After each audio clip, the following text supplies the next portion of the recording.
My name is Karel Keersmakers Michiels, very difficult to pronounce name. I'm of Belgian origin, and I'm here to present today these solutions from machine supplier point of view. I'll be speaking about sustainable bottle solutions produced on our newly developed PF36 series of machines. It is an all-in-one, compact, high-speed system that is designed for maximum flexibility and efficiency.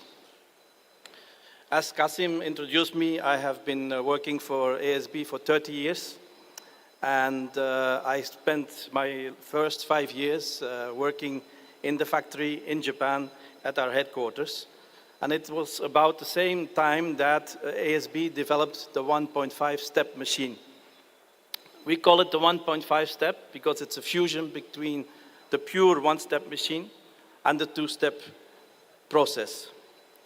This 1.5 step machine, developed over 30 years ago, was actually setting a new benchmark in the industry. And we have, over the past 3 decades, sold more than 1,800 machines of this model. But since then, the technology has evolved tremendously. What began as a 6-cavity, small output machine is today a 36-cavity, a true mass production machine. And not only the cavitation has increased, but also the cycle times has drastically reduced, and even the energy consumption of the machine has also drastically reduced over time. But before we go more into detail about the PF36, let me briefly introduce our company, NISA ASB, for those who are not familiar with it. We are a pioneering supplier of injection stretch blow molding machines, molds, and related equipment. In fact, the first bottle, a PET bottle, appeared on the market in 1977, and it was already... Anyway, you are there inside the room. You can be a little bit attentive in terms of what, what I'm going to say today. Before I get into the topic, which is circularity at scale, let me just introduce, Mushri a bit. I know a lot of people are associated with Mushri and know about Mushri, but, last few years we have grown substantially. We produce approximately around 250,000 metric ton of packaging product, all rigid plastic packaging. We are India's largest RPP producer, serves all segments, all kind of substrates, all kind of manufacturing technologies. We have around 28 factories all over India, and we are around 4,000 crore turnover at this point of time, and recently did a ownership transition from one private equity to another private equity. So let me just step back and talk about what is circularity at scale means, right? You've been hearing a lot about circularity, sustainability since since yesterday morning.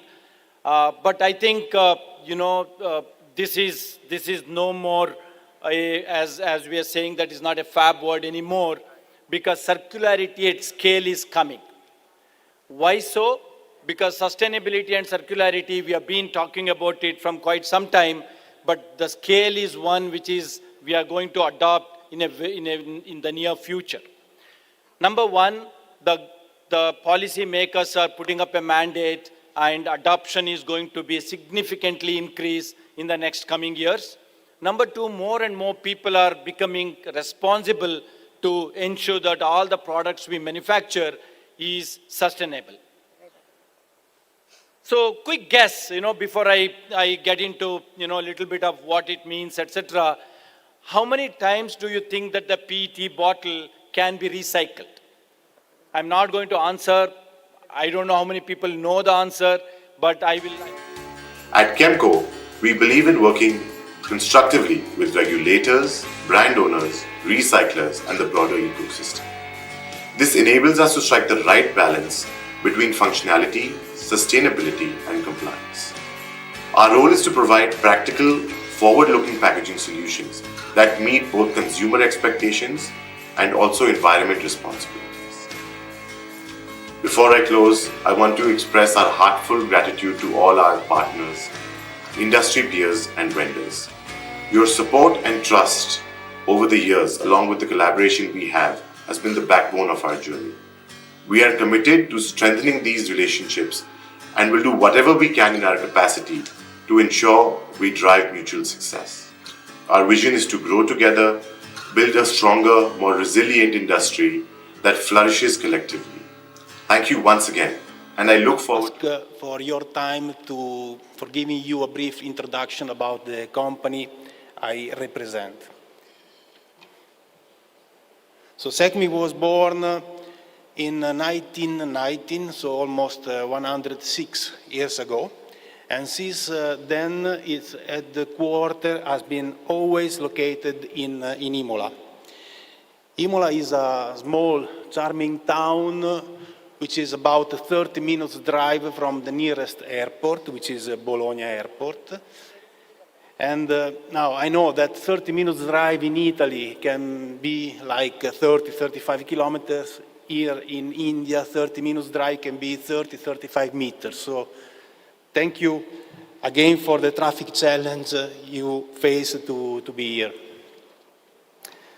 Imola is located in a region called Emilia-Romagna, where the main city is Bologna, and is an area where a lot of great things happen. I'm sure that you all know the name of Ferrari, Lamborghini, Ducati, just to name few of them. But Imola is also part of an area, a district called the Packaging Valley. The reason of this name is very easy to know, and this because a lot of packaging industry are located in this area.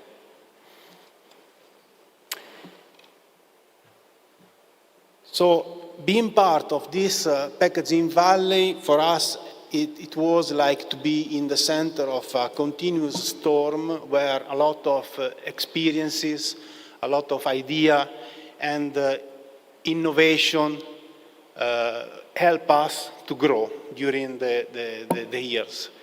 So we can say that innovation is part of our DNA since the very beginning. And let's dive into that, and we have a little agenda here. And the buzzword, I wouldn't say of today, but I would say of the decade is really sustainability, right? Everyone talks about sustainability. You heard a lot about sustainability today. And also that presentation is going to go into sustainability, basically in the field of the blowing area. And then I'm going to talk about chances and challenges. I mean, sustainability sounds great and it sounds easy, but we heard before already there may be moldware, there may be extra things going on. So you need to take care of that. And as part of the presentation, then there will be some solution presented, how to overcome challenges, and also I will talk a bit about lightweighting and in general recycling. Now here we start, right? So we have basically a couple of sustainability chances and challenges. One is product sustainability, and that's responsible packaging. So we want to reduce all the emissions, we want to reduce the landfill, right? We want to be lighter and we want to recycle more. So that's basically in the product. In the process itself, now the process is very, very important because once you go into lightweighting, once you go into sustainability, you need to have workforce with knowledge, because if something happens, you need to know what to do basically, right? You need to optimize the process, and you have to add some automated process control, because PET and recycled PET may have different colors, and it will process possibly also different, depending on the blow molding process you use. So, what do you have to do? You have to introduce the automatic process control, and you have to do also more offline testing to get more input. And talking about Industry 4.0, which was a buzzword before, right? You need to have actionable data. So the data you get need to be basically digitized and need to be very precise to give you the input to react to the challenges. Then we'll break for lunch. We've got beautiful 2 panels set for you after lunch, which are on recycling. And we have